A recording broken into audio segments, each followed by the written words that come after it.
Viewers, shifting focus to some more breaking news that we're getting in. Now, the Congress has completely escalated its attack over BJP on the basis of MP Nishikant Dubey's comments on judiciary.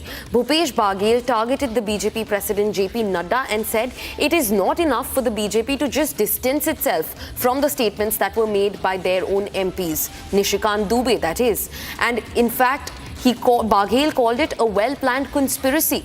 Meanwhile, Jairam Ramesh, taking onto his X handle, said that distancing from MP's comments carries very little meaning and should be questioned why no action has been taken against these two MPs, including Nishikant Dubey. Big comments that are coming in from the side of the Congress, which is now all guns blazing at the BJP after Nishikant Dubey questioned the judiciary and also raises tough questions on the CJI, the Chief Justice of India. And now the Congress has escalated its attack over the BJP on Nishikant Dubey's comments. In fact, Bhupesh Baghel targeted BJP's national president JP Nadda and said that it is not enough for the party to distance itself from the statements that are being made. Listen in to what Nishikant Dubey said about the judiciary and the CJI first. उस parliament को आप dictate करेंगे 5 जज bench की, जो मैं आपको बताऊं कि नज़ीर की एक जजमेंट है, 1942 की प्रिवी काउंसिल की जजमेंट है। उसमें यह कहा गया कि जहां कानून नहीं लिखा हुआ है उसके बारे में यदि प्रिवी काउंसिल या सुप्रीम कोर्ट कोई जजमेंट देती है तो बात समझ में आती है।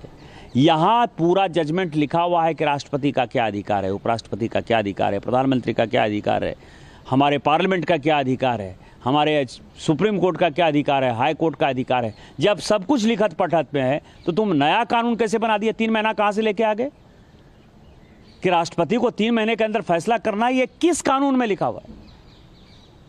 इसका मतलब ये है कि आप इस देश को एनार्की की तरफ ले जाना चाहते हो और एनार्की जो है इस देश में बर्दाश्त नहीं होगी। जब नया कानून आएगा, जब नया पार्लियामेंट बैठेगा, इसके ऊपर विस्तृत चर्चा होगी। इस देश में धार्मिक युद्ध भड़काने के लिए केवल और केवल सुप्रीम कोर्ट जिम्मेवार है। सुप्रीम कोर्ट का एकमात्र उद्देश्य है show me the face will show you the law. Supreme court अपनी सीमा से बाहर जा रहा है। सुप्रीम कोर्ट की सीमा ये है कि भारत का संविधान जिस कानून को बनाया उस कानून की उसको व्याख्या करनी है, और यदि वो व्याख्या नहीं कर सकती है और सब कुछ के लिए सुप्रीम कोर्ट जाना है तो इस संसद का कोई मतलब नहीं है, विधानसभा का कोई मतलब नहीं है, उसको बंद कर देना है। इस देश में जितने गृह युद्ध हो रहे हैं उसके जिम्मेवार केवल यहाँ के chief justice of India Sanjeev Khanna साहब हैं।